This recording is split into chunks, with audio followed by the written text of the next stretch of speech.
ஓம் ஸ்ரீ சாய்ராம்.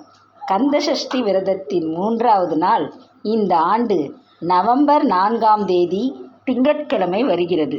கந்தசஷ்டி விரதத்தின் 3வது நாளில் முருகப்பெருமானுக்கு ஷட்கோண தீபம் ஏற்றி வழிபடுபவர்கள் 3 தீபங்கள் ஏற்றி வைத்து வழிபட வேண்டும்.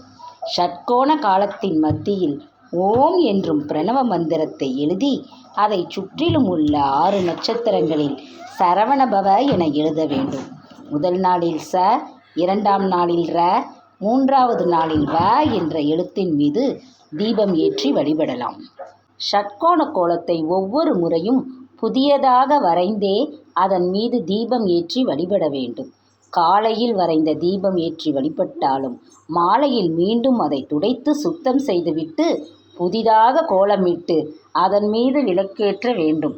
காலையில் பயன்படுத்திய பூக்கள் நெய்வேத்தியங்களை மீண்டும் மாலையில் புதியதாக நெய்வேத்தியம் செய்தே வழிபட வேண்டும்.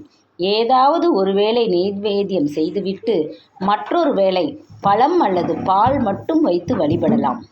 காலை 11 முதல் பகல் 12 வரை கந்தசஷ்டியில் 3வது நாளில் முருகப்பெருமானுக்கு எலுமிச்சை சாதம் நெய்வேத்தியமாக படைத்து வழிபட வேண்டும்.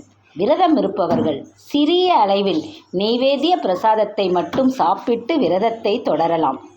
கந்தசஷ்டியின் 3வது நாளில் அரிசியை உடைத்தோ அல்லது அரிசி மாவை எடுத்து சென்று ஏதாவது எறும்பு குழியில் சென்று போட வேண்டும். சாதாரணமாக 1000 பேருக்கு அன்னதானம் வழங்குவது சிறப்பு.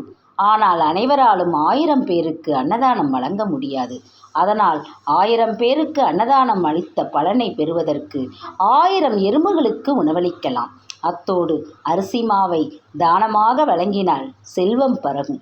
அரிசி மகாலட்சுமியின் அம்சம் என்பதால் அதனை தானமாக வழங்கும் போது நமக்கு எல்லாவித அருளும் கிடைக்கும்.